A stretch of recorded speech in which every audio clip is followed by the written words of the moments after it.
स्वागत है दोस्तों आप सभी का हमारे चैनल सुपर 7 पे। मेरा नाम है पुखराज वैष्णव और आज हम पढ़ रहे हैं दोस्तों पीनियल ग्लैंड्स।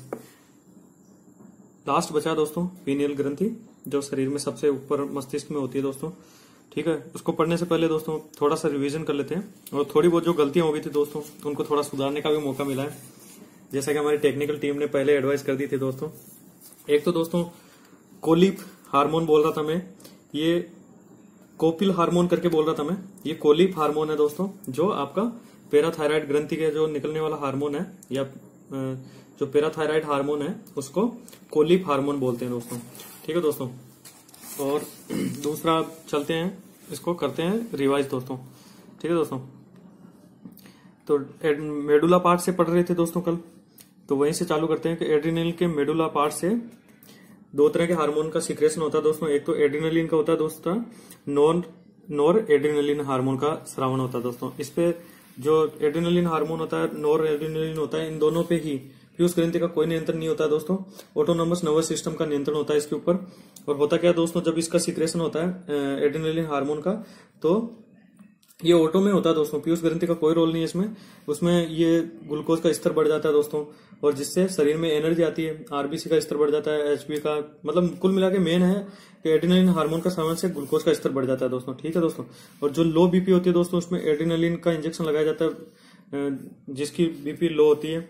और जो मेडुला पार्ट से नॉर एड्रिनलिन हार्मोन का स्रावन होता है दोस्तों, वो क्या करता है, इसके विपरीत कार्य करता है। जो एड्रिनलिन हार्मोन करता है उसके विपरीत कार्य करता है। ये जो ग्लूकोज का स्तर बढ़ गया है उसको कंट्रोल करने का कार्य करता है दोस्तों।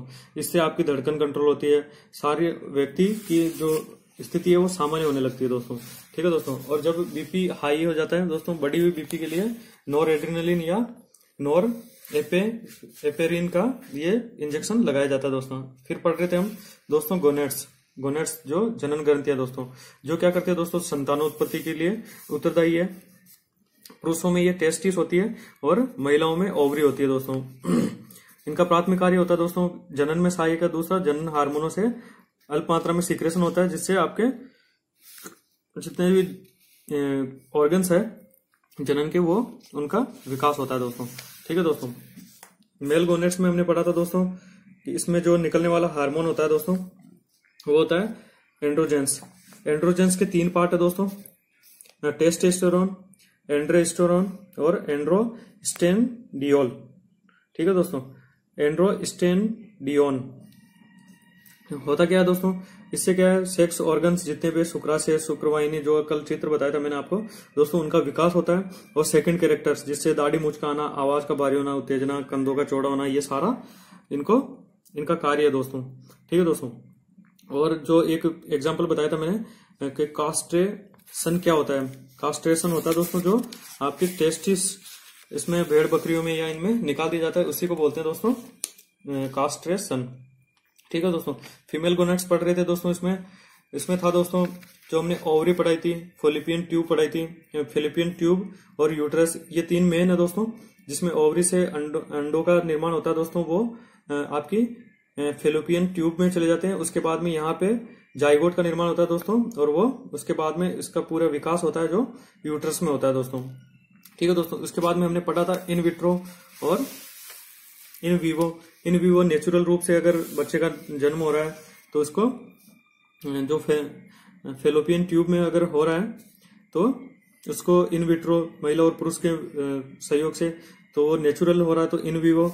इन विट्रो हो गया जो कृत्रिम रूप से हो रहा है दोस्तों, जिसमें बहुत सारी प्रॉब्लम हो सकती है महिलाओं में प्रॉब्लम्स हो और पुरुषों में भी उनके ओवम में, स्पर्म में प्रॉब्लम होने से, ऐसी कंडीशंस में एक जो कृत्रिम टाइप से दोस्तों जाइगोट का निर्माण किया जाता है, उसका फर्टिलाइज किया जाता है एक ट्यूब में, फैलोपियन ट्यूब होती है जिसमें इसका निर्माण किया जाता है और वापस ट्रांसप्लांट कर दिया जाता है दोस्तों यूट्रस में, और वहां पे उसका विकास और निर्माण होता है दोस्तों। फिर उसके बाद में बच्चे का थ्री पेरेंट्स बेबी पढ़ा था हमने दोस्तों, जिसमें क्या होता है दोस्तों कि दोनों माइटोकॉन्ड्रिया जो मदर होती है दोस्तों, उसकी कोशिका होती है, जो माता के ओवम कोशिका का माइटोकॉन्ड्रिया खराब होता है दोस्तों, क्षतिग्रस्त होता है, तो डोनर माता से माइटोकॉन्ड्रिया वास्तविक माता के ओवम कोशिका में ट्रांसफर कर दिया जाता है। और उसके बाद में जो वास्तविक पिता है दोस्तों उसके स्पर्म से फर्टिलाइज कराया जाता है और यूट्रस में स्थापित कर दिया जाता है दोस्तों।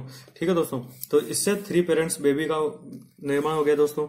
उसके बाद में हमने पढ़ा था फीमेल गोनेट्स जो है उससे 2 कोशिकाएं होती है दोस्तों, ग्रेफियन फॉलिकल और कार्पस ल्यूटियम।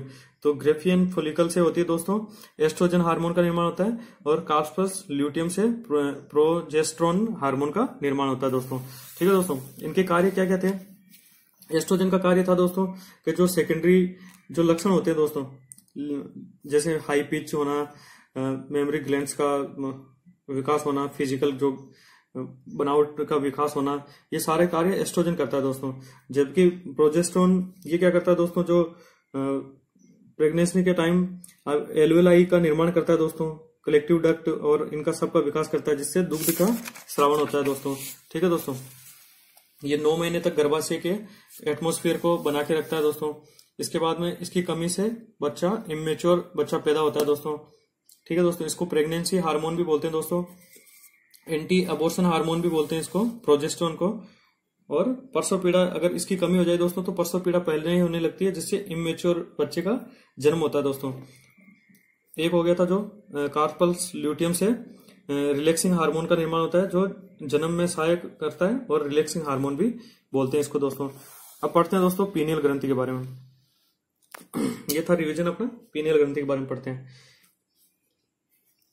ये मानव मस्तिष्क में स्थित होती है दोस्तों और सबसे ऊपर में स्थित होती है। ये अग्रभाग जिसको फोर ब्रेन बोलते हैं, उसके जो सेकंड पार्ट था दोस्तों डाइसेफिलोन, और उसमें उसके ऊपर स्थित होता है दोस्तों, उसके पास स्थित होता है, उसके ऊपर स्थित होता है। ठीक है दोस्तों, मानव मस्तिष्क में ये पीयूष ग्रंथि के ऊपर स्थित होता है, मतलब मानव पीयूष ग्रंथि से भी ऊपर है तो सबसे ऊपर हो गया ना दोस्तों। ये सबसे ऊपर स्थित मानव शरीर की ग्रंथि पीनियल ग्रंथि है दोस्तों। ठीक है दोस्तों, इसको मस्तिष्क की रेत भी बोलते हैं दोस्तों, ब्रेन सैंड बोलते हैं इसको। क्यों बोलते हैं आगे बताता हूं मैं आपको। और शरीर की आत्मा भी बोलते हैं दोस्तों इसको। इसको तीसरी आंख का अवशेष भी बोलते हैं दोस्तों। ठीक है दोस्तों, वयस्क अवस्था तक आते आते पीनियल ग्लैंड्स में कैल्शियम का जमाव होने के कारण धीरे धीरे कार्य करना बंद कर देती है दोस्तों। ये भी अभी वैज्ञानिकों के लिए शोध का विषय है दोस्तों, पीनियल ग्रंथि भी। क्योंकि जिसको आप शरीर की आत्मा बोल रहे हो, ब्रेन सैंड बोल रहे हो, ये बच्चे तक रहता है दोस्तों। जब तक बच्चा वयस्क होने लगता है तब तक ये धीरे धीरे कार्य करना ही बंद कर देती है दोस्तों पूरी तरह। 15-16 साल तक आते आते विलुप्त हो जाती है दोस्तों। ठीक है दोस्तों, इससे स्रावित हार्मोन कौन कौन से है दोस्तों? मेलाटोनिन जो हार्मोन स्रावित होता है, दूसरा हो गया सीरोटोनिन। ठीक है दोस्तों, 2 हार्मोनों का स्रावन होता है इससे, मेलाटोनिन और सीरोटोनिन। मेलाटोनिन का कार्य दोस्तों जो हमने पढ़ा था दोस्तों, जो MSH है, जिसको पीनियल ग्रंथि के अग्रभाग से जो स्रावित होता है दोस्तों हार्मोन, जो मेलेनोसाइट स्टिमुलेटिंग हार्मोन है, जो क्या कार्य करता है दोस्तों, आपको मेलेनिन नामक वर्णक होता है जो शरीर में, उसको फैलाने का कार्य करता है। तो ये उसके विपरीत कार्य करता है दोस्तों। ये हमारी त्वचा के रंग को गाढ़ा करता है, कौन? मेलेनिन, जब फैलता है तब। जबकि ये उसके विपरीत कार्य करके त्वचा के रंग को हल्का करने का कार्य करता है। कौन सा दोस्तों? मेलाटोनिन इसके विपरीत कार्य करता है दोस्तों MSH के। ठीक है दोस्तों, जो मेलेनोसाइट स्टिमुलेटिंग हार्मोन है उसके विपरीत कार्य करता है आपका मेलाटोनिन। ठीक है दोस्तों, उसके बाद में पढ़ते हैं सेरोटोनिन। ठीक है दोस्तों, सेरोटोनिन का सबसे बड़ा कार्य है दोस्तों कि रक्त वाहिनियों को सिकुड़ने का कार्य करता है, जिससे ब्लड प्रेशर बढ़ जाता है दोस्तों। ठीक है दोस्तों,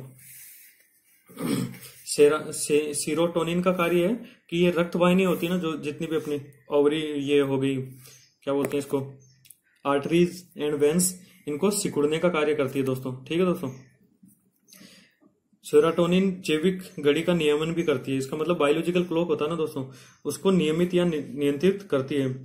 जैसे दोस्तों आप अगर जैसे 10 बजे दिन रात में सो रहे हो दोस्तों, तो रोज आपको लगभग 10 बजने से पहले पहले आपको लगने लगता है कि हाँ यार अब सो जाना चाहिए, नींद आ रही है।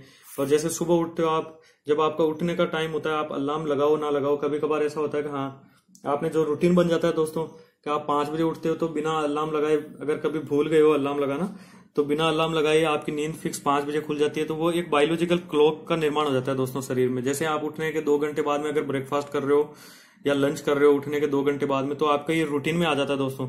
और एक तरह से बायोलॉजिकल साइकिल का निर्माण हो जाता है, जो कि एक पैटर्न के वाइज आपके शरीर में चलने लगती है। तो सीरोटोनिन उसको नियमित करता है दोस्तों।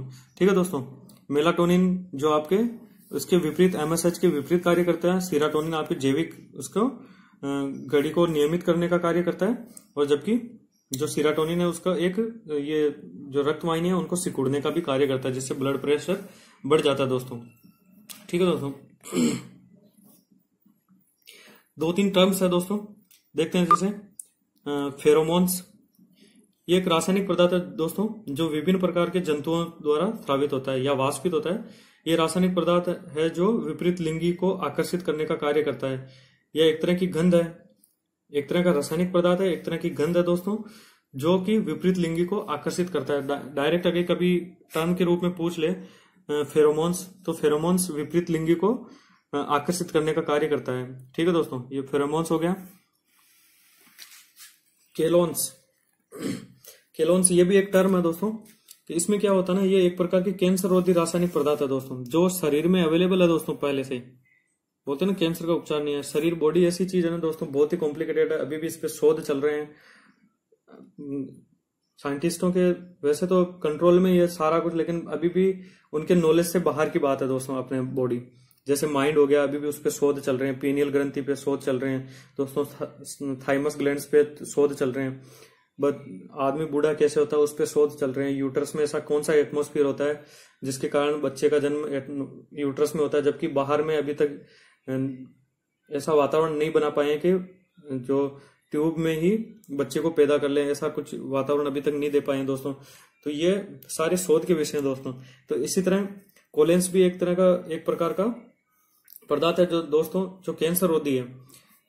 ये होता क्या है ना दोस्तों, जो कि मनुष्य की कोशिकाओं या जंतुओं की कोशिकाओं से स्रावित होता है। ये कोशिकाओं पर अगर कैंसरकारी अवयव आक्रमण करते हैं दोस्तों, तो ये क्या करते हैं दोस्तों, संक्रमित हो जाता है दोस्तों, वो तो संक्रमित हो जाता है दोस्तों, लेकिन एक तरह से आगे में अलर्ट कर देता है। जैसे हो सकता है, जैसे मान लो एक तरह से कि इसको इफेक्ट किया है दोस्तों, तो ये चिल्लाना करना ऐसा चालू करे कि आगे वाले सारे अलर्ट हो जाएं और सारे अपना अपना इम्यून सिस्टम एक्टिवेट कर लेते हैं दोस्तों। ठीक है दोस्तों, इसी को कोलोन्स बोलते हैं दोस्तों। ठीक है दोस्तों, तो ये कोशिका कोलोन्स का स्रावन करने लगती है, जिसपे पहले अटैक होता है दोस्तों, जिस कोशिका पे कैंसरकारी अवयव का, वो क्या करती है, कोलोन्स का स्रावन करती है, जिससे कि बगल वाली या पास वाली जो कोशिका होती है वो अलर्ट हो जाती है दोस्तों, और वो अपना इम्यून सिस्टम जल्दी एक्टिवेट कर लेती है दोस्तों। तो इस तरह ये था अपना दोस्तों चैप्टर जो एंडोक्राइन सिस्टम का था दोस्तों। आई होप समझ में आया होगा आपको दोस्तों। अगर समझ में नहीं आया 2-3 बार रिपीट कीजिए दोस्तों। अच्छे से पढ़ाया है मैंने, रिपीट करोगे दोस्तों समझ में आ जाएगा दोस्तों। समझ में आए लाइक कीजिए दोस्तों, अधिक से अधिक शेयर कीजिए अपने दोस्तों के साथ में, और सब्सक्राइब कीजिए हमारे चैनल सुपर 7 को। Thank you.